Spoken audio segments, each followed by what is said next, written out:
Ganda ka dyan. Para kang diwata. Diwata Paris pa. Para kang diwata, oh. Para kang si Alena. Ay, yung napaka-influent sa tingin. Yan. Ang ganda. Sinama po namin siya dito sa gubat. At dito kami magugubatan. Ano na, gusto ko. Ngayon pa sa kanya magugubatan po kami. Ha? Ngayon pa sa kanya Magugubatan? Makikita niyo tayo. Ngayon tayo sa kanya parang Parang monkey dyan, nakagana. ang gandang monkey niya. Ang ganda mo yan. Bagay sa kanya nakita. Sige, aura. Ayan, sinama namin siya dito para maranasan naman ang mga Ibang bundok yung mga naranasan ko. Pagod ako dun. Ayun, enjoy lang na nasa bundok. Ayun. enjoy lang. Kasi dati yung pagod sa bundok ko, naging pagod ko. Ngayon, ano siya, relaxing. Diba? Bakit yun na may hangay na po kami. Kaya yung kitang mo.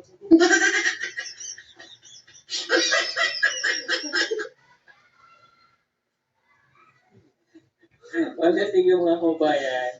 At kami ay mag-thank you lang sa inyong lahat. Don't forget to like and share ng kanyang video at panoorin palagi siya.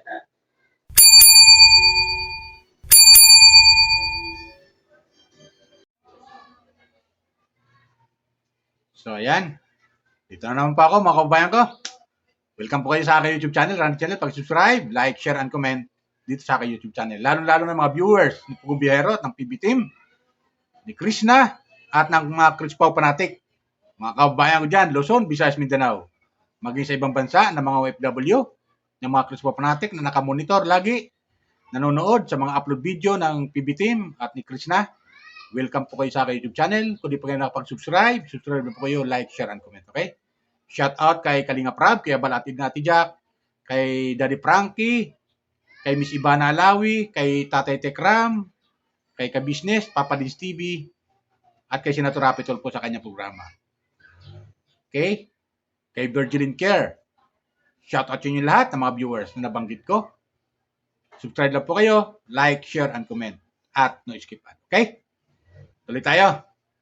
Mga viewers ko, kung papansin natin itong aking upload ngayon, comment ko sa video patungkol sa Crispaw.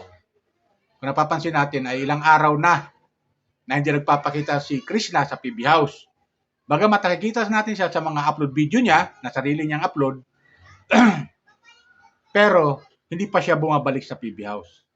Ano kaya ang dahilan, mga viewers ko?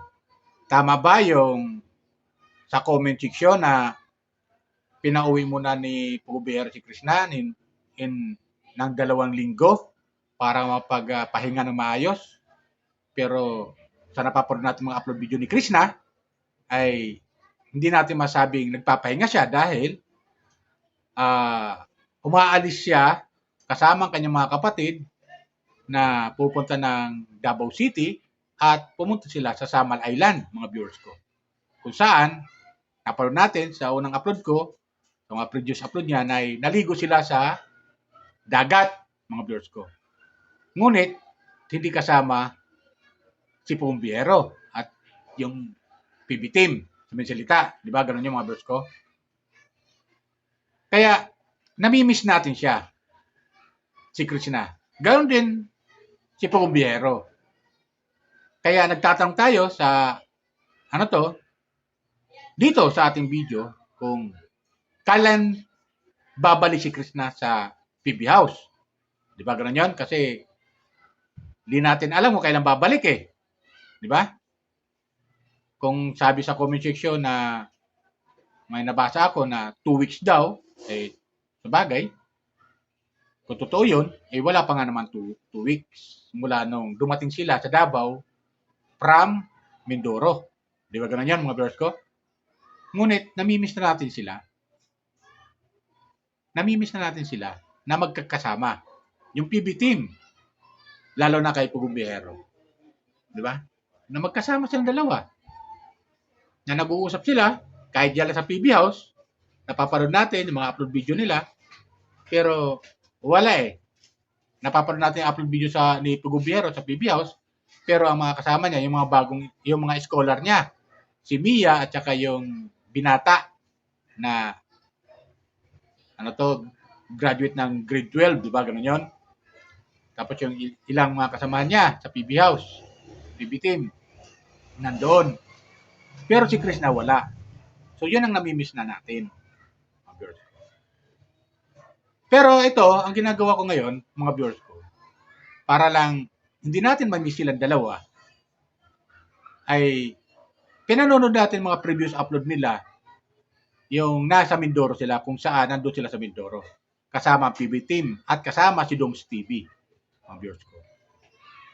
Ito, kumuha ko ng video clip, mga viewers ko, para lang magkaroon lang ng idea kayo, sabihin, hindi mawala, lalo ng mga Crispo fanatic, sa ating isipan na andyan ang Crispo, intact pa rin. Bagamat, kung totoo, sinabi ni Pubiero na mag-uusap sila ni Chris na in private na.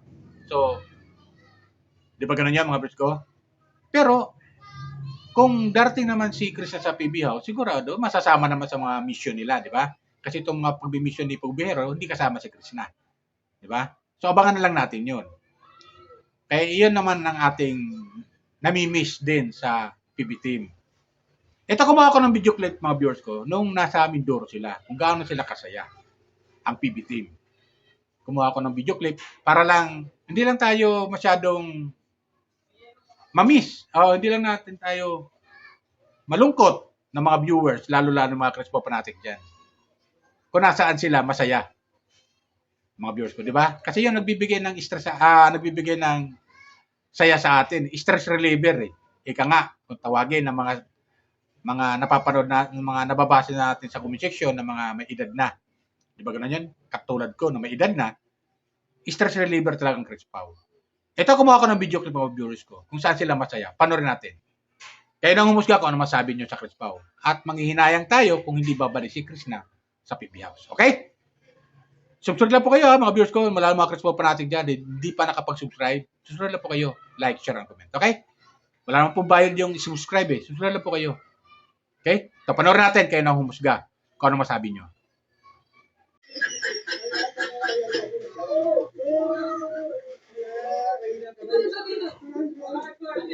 After this walk, after this walk.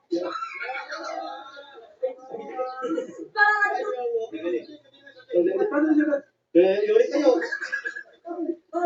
Uy, kinaya na. Okay na tayo. Sunod. Lalapag.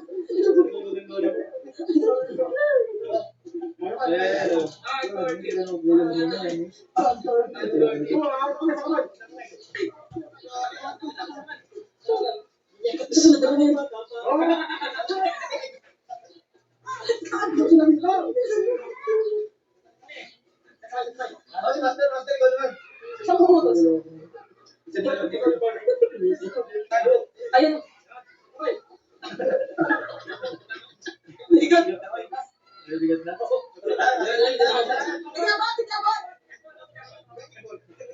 Breaking ball. Ayun na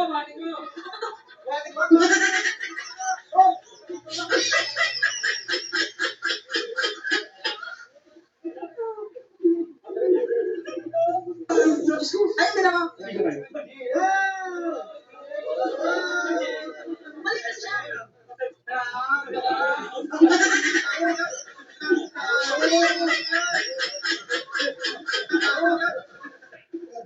Alam mo, wagi kasi di magka.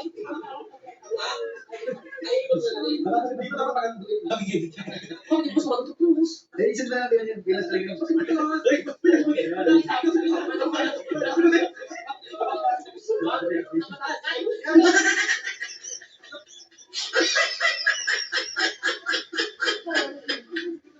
okay. Basta huwag kang babagsak, katatawanan ka din dyan. Kasi, hindi, tali mo lang gusto yan.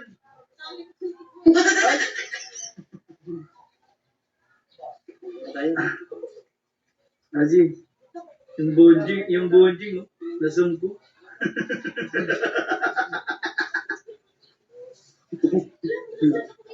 Ay, wala. Maganda nga. Yun yung hinahintay namin.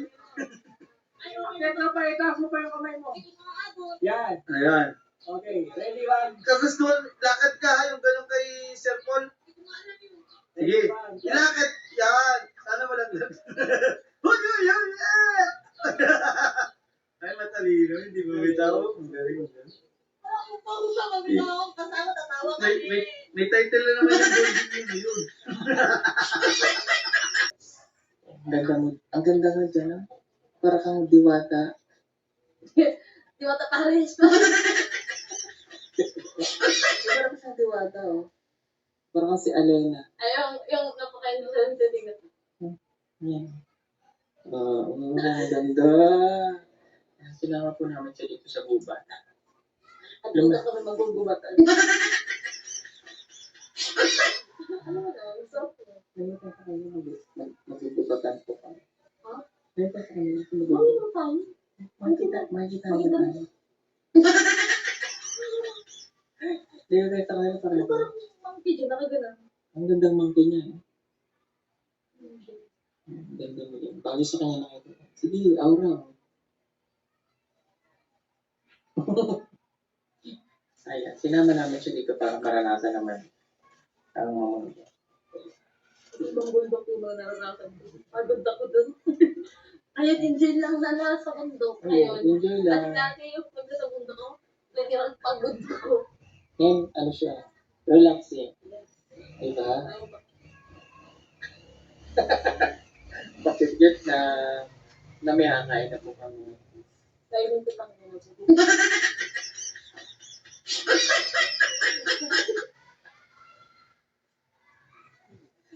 Well, sige mga kabayan, at kami ay mag-thank you lang sa inyong lahat. Don't forget to like and share ng kanyang video at panoorin palagi siya. So ayan, di ba mga viewers ko, naparoon natin. Ang saya nila. Ito, birthday ito ni Dongs TV. Kung saan, isinilibrate ni Dongs TV ang birthday niya doon sa Gubat, diyan sa Mindoro. Di ba? Doon niya isinilibrate kasama ang PB team.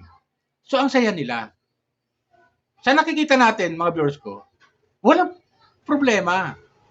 Kaya hindi natin nakalain na pagbalik nila ng Davao ay magkakaroon ng problema, magkakaroon ng issue. At kumalat na nga itong issue. Di ba? At humanto nga sa pambabas dito kay Dongs TV at kay Krishna. Di ba?